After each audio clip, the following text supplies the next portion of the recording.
এত অল্প সময়ে এই সুস্বাদু রান্নাটি আপনারা বাসায় একবার চেষ্টা করবেন।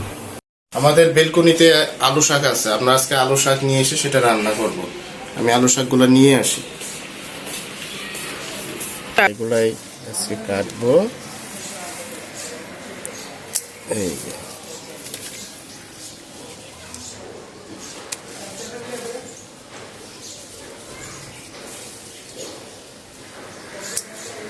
এই যে দেখেন কতগুলো শাক, কি সুন্দর দেখছেন। বাসার বেলকনির মধ্যে এরকম শাক,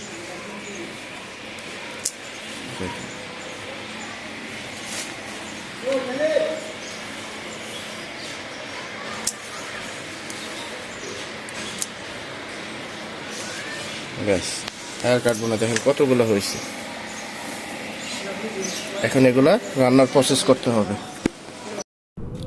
এই পর্যায়ে আমি ডাটাগুলো থেকে এই শাকগুলোকে আলাদা করে নেব। এখানে যে মোটা যে ডালগুলো আছে সেই যে দেখাচ্ছি, এই যে এই ডালগুলো কিন্তু সিদ্ধ হবে না, সেই জন্য আমি এগুলোকে নেব না।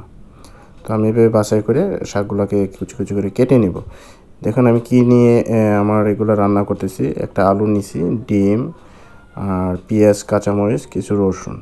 তো আমার এই যে লাইনের গ্যাসের চুলায় গ্যাস না থাকার কারণে আমি আজকে ইলেকট্রিক চুলায় রান্না করব।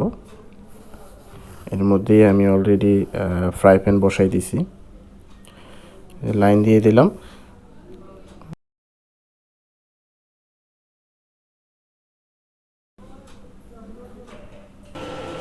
এই পর্যায়ে তেল দিয়ে দিলাম।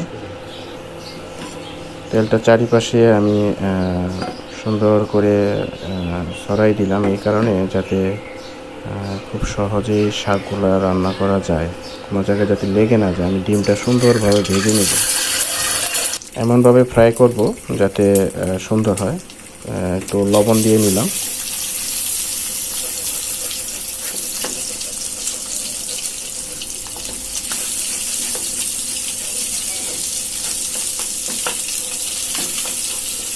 যতটুকু সম্ভব এগুলো ছোট ছোট করা দরকার, ভালোভাবে লেড়ে এগুলোকে অবশ্যই ভালোভাবে ভেজে নিতে হবে। তো ডিমের সাথে তেল থাকার কারণে আমি ডাইরেক্ট ডিমটা উঠাই নেই, এক পাশে রেখে আমি পেঁয়াজ, রসুন এগুলো ভালোভাবে ভেজে নিব এখন।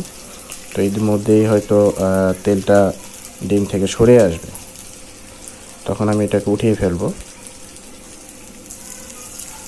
ডিমটা আমি উঠিয়ে নিতেছি, উঠিয়ে পরে আমি ভালোভাবে এগুলোকে সুন্দরভাবে ভেজে নিব।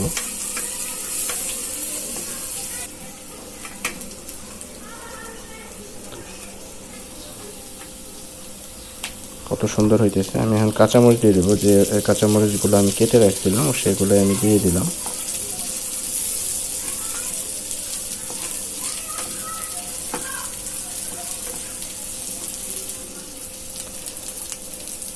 পর্যায়ে আমি লবণ, স্বাদ মতো লবণ দিয়ে দিলাম। লবণ দিয়ে যে কুচি কুচি করে আলুটা কেটে রেখেছিলাম সেটা দিয়ে দিলাম।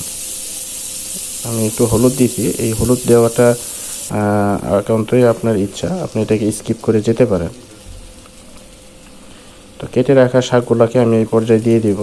তবে শাকগুলো সবগুলো আমি একত্রে দিব না, কিছু শাক দিয়ে নিচে যে মশলাগুলো বা আলুগুলো আছে সেগুলোকে আমি উলট পালট করে, মানে নিচেরগুলোকে উপরে উঠাই দিব। তারপর বাকি যে শাকগুলো থাকে সেই শাকগুলোকে আমি আবার দিব। এই পর্যায়ে আমি ভালোভাবে এগুলোকে নাড়াচাড়া করে সুন্দরভাবে মিশিয়ে নিব, এবং নিচের যে আলু মশলাগুলো আছে এগুলো আমি উপরে উঠাই দিব।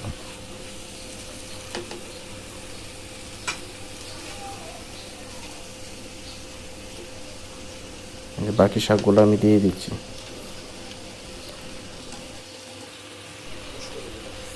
এই পর্যায়ে আমি সবগুলো শাক সুন্দরভাবে মিশিয়ে, এই দেখেন কত সুন্দরভাবে মিশিয়ে দিলাম।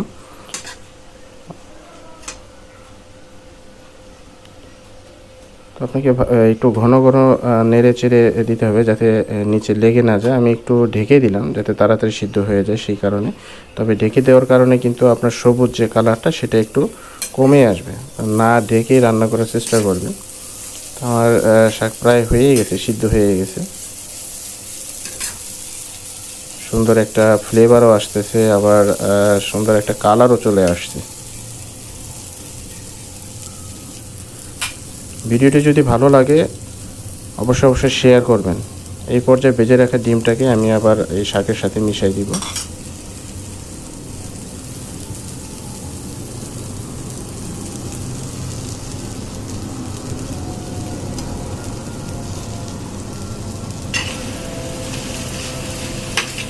আমার শাক কিন্তু অলরেডি হয়ে গেছে, আমি আর খুব অল্প সময়ের মধ্যেই এটাকে নামিয়ে ফেলবো। তো তার আগে ডিমটাকে ভালোভাবে মিশিয়ে দিই, যাতে করে ডিমের ফ্লেভারটা সব জায়গায় থাকে।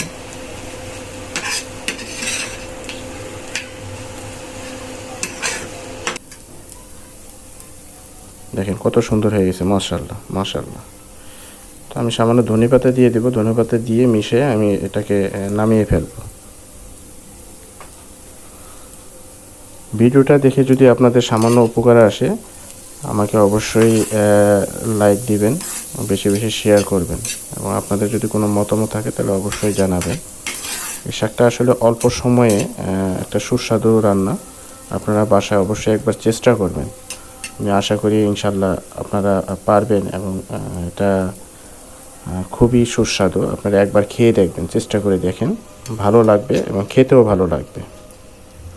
দেখেন কত সুন্দর হয়েছে, মাশাআল্লাহ, আলহামদুলিল্লাহ আলহামদুলিল্লাহ। আজ তাহলে এইখানেই শেষ, আবার দেখা হবে, কথা হবে কোনো অন্য এক রেসিপি নিয়ে।